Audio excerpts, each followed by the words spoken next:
Hello everyone, so welcome back to my channel. और आज हम ईएमआरएस के लिए अकाउंटेंट पोस्ट पर जो वैकेंसी निकली हैं उसकी जो है सिलेबस, जैसे कि मैं बता चुकी हूँ पहले। अब हम सिर्फ क्या करेंगे, वन बाय वन जो सिलेबस है इसका उसके एमसीक्यूज करेंगे। तो सबसे पहला ही जो चैप्टर है वो है इंट्रोडक्शन टू अकाउंटिंग। तो हम इसके क्वेश्चन देखते हैं। तो पहले पार्ट में मैंने 24 क्वेश्चंस कवर्ड किए हैं।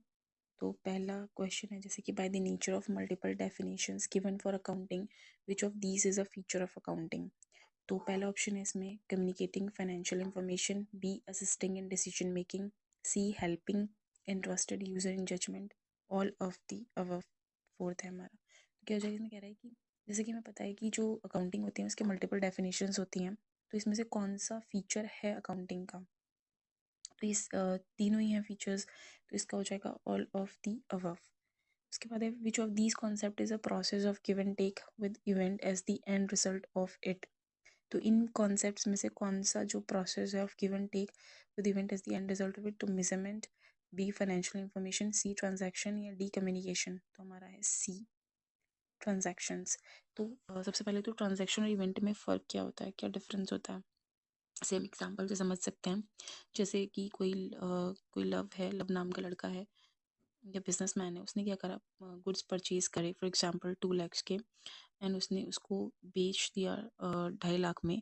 अब उसने उसके ऊपर कितना प्रॉफिट कमाया, 50,000 का प्रॉफिट कमाया। तो हम इसे कैसे कैटेगराइज करेंगे ट्रांजैक्शन और इवेंट में। तो ट्रांजैक्शंस में हम इसको लेंगे कि economic activity of purchasing good and selling good. जो भी उसने परचेज किया, सेल किया, ये हमारा एक ट्रांजैक्शन हो गया। और इवेंट क्या होता है कि उसने जो 50,000 उस पर अर्न किए, 2 लाख का सामान खरीद के, गुड्स खरीद के 2.5 लाख में बेच, यानी कि 50,000 का जो प्रॉफिट उसने अर्न किया due to the transaction taking place, ये हो जाता है हमारा इवेंट। उसके बाद है हमारा third question, in measurement what type of transaction are considered. तो during the process of accounting, accounting के टाइम पे हम कौन से किस टाइप के ट्रांजैक्शन कंसीडर करेंगे, quantitative, qualitative, both A and B, और कांट से।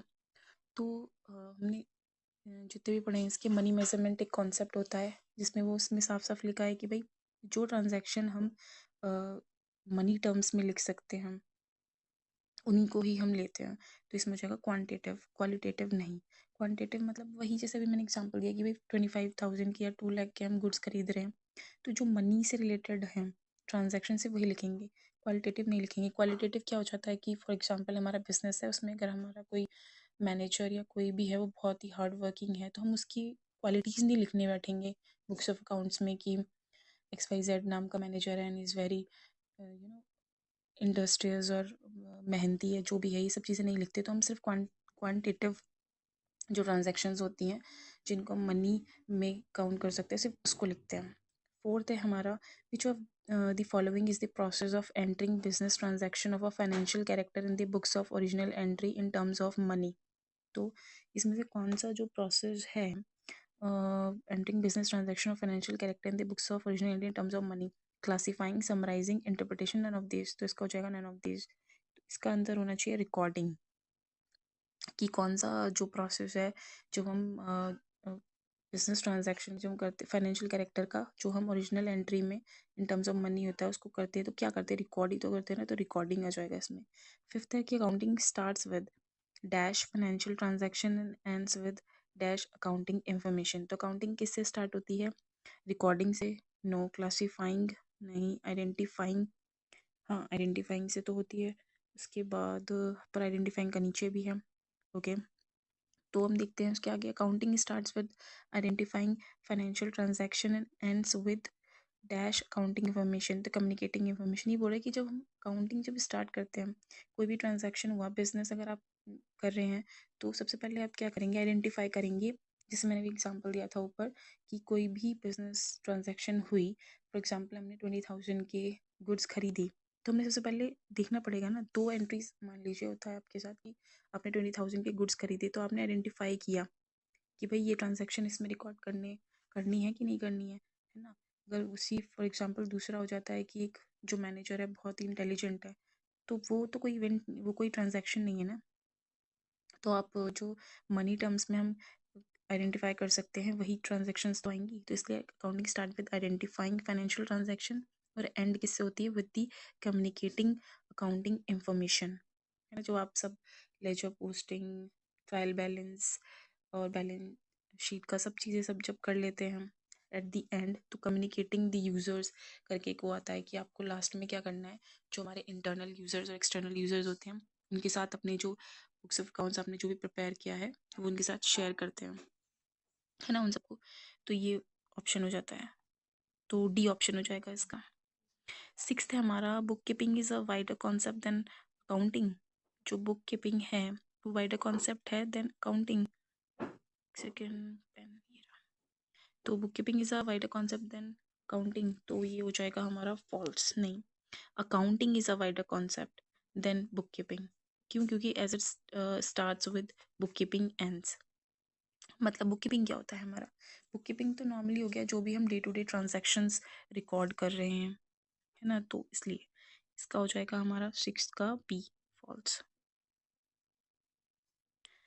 उसके बाद है हमारा seven question, dash refers to the entire body of the theoretical knowledge of accounting. तो इसका हो जाएगा फाइनेंशियल मैनेजमेंट, अकाउंटिंग या अकाउंटेंसी। तो ये हो जाएगा हमारा अकाउंटेंसी, अकाउंटेंसी, इसका हो जाएगा अकाउंटेंसी। उसके बाद है accounting and accountancy are one and the same thing. जो अकाउंटिंग है और अकाउंटेंसी है क्या वो सेम थिंग है? तो नहीं, इसका हो जाएगा बी, फॉल्स। क्यों? क्योंकि भाई accountancy is the theory part of accounting, है ना। तो अभी जो बताया मैंने कि अकाउंटेंसी क्या है, हमारा थ्योरी पार्ट है of accounting, whereas accounting जो होती है वो relates to applying the knowledge of accountancy practically. तो तीन चीज़ें होती हैं बेसिकली, बुक कीपिंग, अकाउंटिंग और अकाउंटेंसी। काफ़ी सारे क्वेश्चन तीनों पे आएंगे। तो जो बुक कीपिंग होता है वो होता है हमारा, it is an art of recording day to day transaction. जो हमारा डेली ट्रांजैक्शन चलता है वो बुक कीपिंग के अंदर हो जाता है। अकाउंटिंग में होता है जो भी हम रिकॉर्ड कर रहे हैं, क्लासीफाई कर रहे हैं, ट्रायल बैलेंस बना रहे हैं, फिर फाइनल अकाउंट्स बना रहे हैं, summarising the summarising and presenting the information in the form of reports, फिर उसका एनालिसिस कर रहे हैं, ये सब होता है हमारा अकाउंटिंग।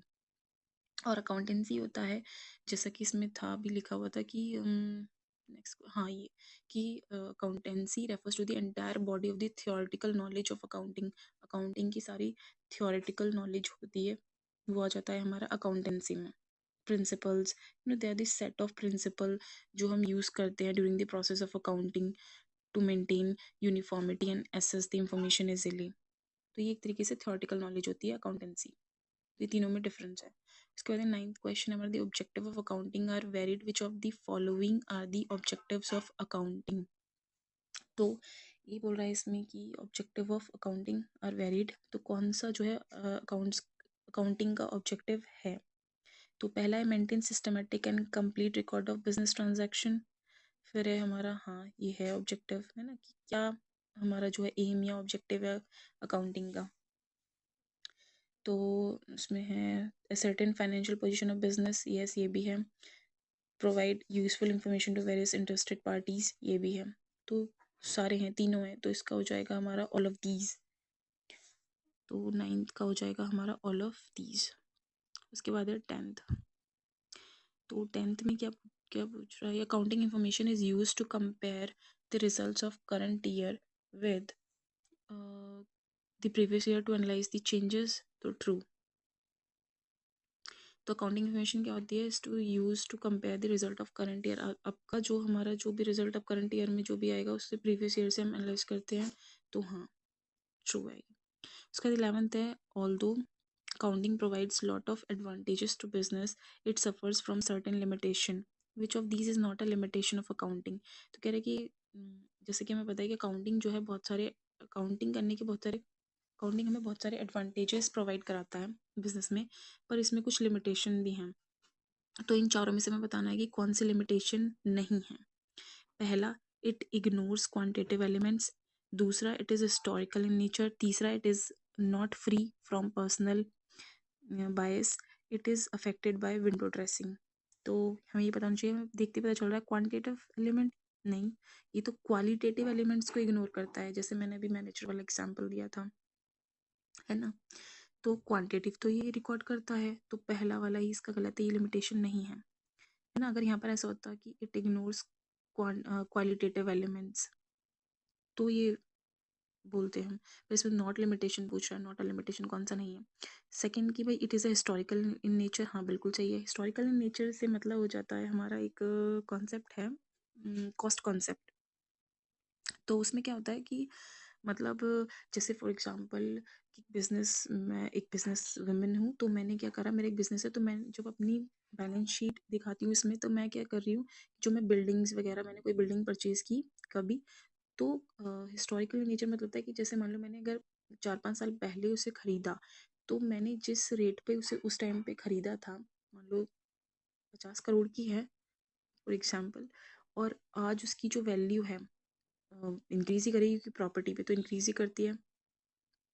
तो लेकिन हम क्या बुक्स में दिखाते हैं, हम बुक्स में दिखाते हैं हिस्टोरिक, पुराना कॉस्ट जिस पे हमने उसे परचेज किया था। तो इसका मतलब तो ये लिमिटेशन है इसका, क्योंकि भाई अब मार्केट में इन्फ्लेशन की वजह से, महंगाई की वजह से हर चीज़ें बढ़ रही हैं, या फॉर एग्जांपल कोई और भी चीज़ का मैं एग्जांपल लूँ तो घट रही है, लेकिन हम तो उसे पुरानी कॉस्ट उस पर दिखा रहे हैं, हिस्टोरिकल नेचर का एक कॉस्ट पे दिखा रहे हैं, पुराने कॉस्ट पे। तो फिर क्या हो जाता है इसका मतलब, तो ये एक इसका लिमिटेशन है।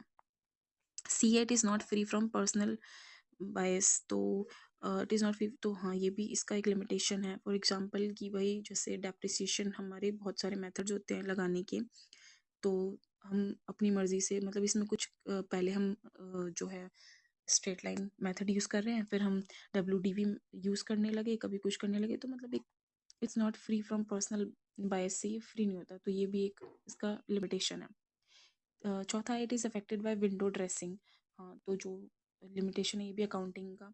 विंडो ड्रेसिंग क्या हो जाता है हमारा, विंडो ड्रेसिंग हो जाता है जैसे कि मैं अपने अकाउंट्स में मेरी कोई चीज़, अपने जो एसेट्स वगैरह है उसको बढ़ा चढ़ा कर मैं दिखाने लगूँ, ओवर वैल्यूड एक टर्म होती है, उसको मैं दिखाने लगूँ, और जो मेरी लाइबिलिटीज़ हैं वैसे हो ज़्यादा, लेकिन मैं उन्हें कम दिखाने लगूँ, तो ये एक विंडो ड्रेसिंग का वो होता है ना, किसी चीज़ को मतलब बढ़ा चढ़ा करके दिखाना, मतलब क्लियर पिक्चर शो ना करना, जैसा है वैसा ना शो करना, तो ये भी एक लिमिटेशन है अकाउंटिंग का। तो उसके बाद है अब हमारा 12th क्वेश्चन, सेकेंड। तो 12th क्वेश्चन है, one of the limitation of accounting is that figure given in financial statement ignore the effects of changes in price level. तो ट्रू, फॉल्स, पार्शली फॉल्स, कौन से। तो अभी जो मैंने बताया, ये कह रहा है वन ऑफ द लिमिटेशन जो होता है अकाउंटिंग का, the figure given in the financial statement ignore the effect of changes in the price level. जैसे मैंने भी बिल्डिंग का एग्जांपल है, मैंने 70-80 करोड़ की जो भी है वो बिल्डिंग खरीदी, उसके बाद क्या हो रहा है कि भाई उसमें अब फ्यूचर में उसमें क्या होगा, वैल्यू बढ़ेगी ना उसकी, लेकिन हम क्या करते हैं वो नहीं दिखाते, बड़ी हुई वैल्यू नहीं दिखाते, हम पुरानी वैल्यू दिखा रहे हैं। तो इसका मतलब क्या हो जाएगा इसका, ए, ट्रू। सेकेंड, तो इसका हो जाएगा ट्रू। 13th है हमारा, which of the following statement is not true, कौन सा सही नहीं है। Accounting depends on book keeping, accounting जो है वो बुक कीपिंग पे डिपेंड करती है। एंड उसके बाद accountancy depends on book keeping and accounting. Third, accounting include summarising the classified transaction. Fourth, accountancy is narrow in scope. तो इसका हो जाएगा हमारा accounting depends on book keeping, हाँ होती है भाई, क्योंकि बुक कीपिंग में क्या है, हम पहले day to day transaction record करेंगे, उसके बाद ही तो अकाउंटिंग करेंगे ना, तो पहला तो ठीक है। इसमें पूछे नॉट ट्रू, कौन सा सही नहीं है, कौन सा सही नहीं है, तो पहला तो सही है। दूसरा, accounting depends on book keeping and accounting, ये भी बिल्कुल ठीक है। Accounting include summarising the classified transaction, ये भी बिल्कुल ठीक है। चौथा, accountancy is narrow in scope, ये गलत है। तो फोर्थ वाला किस में है देख लेंगे, सी, ऑप्शन सी में। उसके बाद है थर्ड, 14th है हमारा, function is dash, function is routine in clerical in nature and is increasingly done by computers now a days. तो ये कौन कर रहा है, routine and clerical in nature work, अभी मैंने बताया बुक कीपिंग का काम होता है ना, day to day business transaction को रिकॉर्ड करना, तो book keeping is the answer. उसके बाद 15 है, accounting function is dash in nature, accounting function कैसा होता है, clerical, routine, analytical, both B and C, तो इसका हो जाएगा एनालिटिकल इन नेचर। उसके बाद है हमारा 16, recording, classifying and summarising are also termed as, तो इसको हम क्या बोलते हैं, accounting cycle, process of accounting, both A and B, book keeping. तो रिकॉर्डिंग, क्लासीफाइंग एंड समराइजिंग को हम बोलेंगे accounting cycle and process of accounting, यानी कि बोथ ए एंड बी। उसके बाद एक सेकेंड, 16 के बाद है 17 भी, अच्छा 17 भी है। इसके बाद it is the process of grouping dash is the process of grouping the transaction of one nature at one place in separate account। तो रिकॉर्डिंग, क्लासीफाइंग, समराइजिंग, इंटरप्रिटेशन। तो इसका हो जाएगा क्लासीफाइंग, है ना। Process of grouping the transaction, एक nature की एक जगह पर रखना उन ट्रांजेक्शन्स को, तो ये इन सेपरेट अकाउंट, इसको हम क्लासीफाइंग बोलते हैं। 18 है what kind of business are required to perform the recording of transaction in terms of money. तो किस प्रकार का business are required to perform the recording of transaction in terms of money, small size, medium size, large size, तो all of these. उसके बाद 18 है, second 19 summarising is the art of presenting the dash in an understanding manner। तो ये बोल रहा है इसमें कि summarising is the art of presenting the dash in an understandable manner, business information, transaction, classified data, all of these. 19 का हो जाएगा हमारा क्लासिफाइड डाटा। तो summarising is the art of presenting the classified data in an understandable manner। Accounting indirectly helps the government agency, true, false, partially false। तो इसका हो जाएगा हमारा true। Which of the following is not considered as a main branch of accounting। तो कुछ branches भी होती है हमारी अकाउंटिंग की, तो इसमें से वो पूछा कि कौन सी नहीं है, तो इसको बहुत ध्यान से देखना है कि किसमें वो पूछता है नो और नहीं। तो पहला है कॉस्ट अकाउंटिंग होती है, मैनेजमेंट अकाउंटिंग होती है, फाइनेंशियल अकाउंटिंग भी होती है, कॉर्पोरेट अकाउंटिंग नहीं होती है ना। तो कितने ब्रांच होती है हमारी, हमें पता होनी चाहिए। 5 ब्रांचेस होती हैं, financial accounting, cost accounting, tax accounting, management accounting and social responsibility accounting. तो कॉर्पोरेट अकाउंटिंग नहीं होती।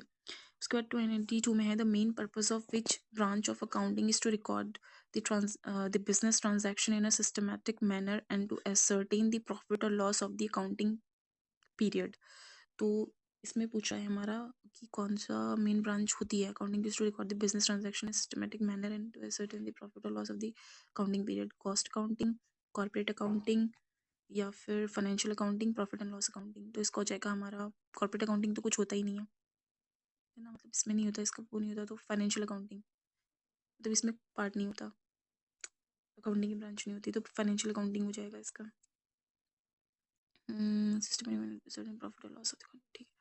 उसके बाद है हमारा 23 क्या कह रहा है, second last question, second last नहीं लास्ट ही है, तो इसका हो जाएगा सेकंड।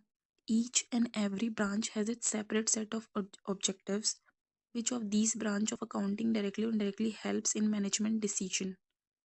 तो इसमें पूछा cost accounting, management accounting, financial accounting, तो इसमें से कौन सा वाला होगा। तो इसका हो जाएगा हमारा कि भाई each and every branch has its separate set of objective. जितने भी ब्रांच है सबके अपने अपने अलग सेट ऑफ ऑब्जेक्टिव्स होते हैं। तो कौन सा ब्रांच ऐसी है जिसमें अकाउंटिंग डायरेक्टली और indirectly helps in management decision, तो अभी हमने पढ़ा है ना टाइप्स ऑफ अकाउंटिंग में। तो कॉस्ट अकाउंटिंग भी है, मैनेजमेंट अकाउंटिंग भी है, एंड एक सेकेंड,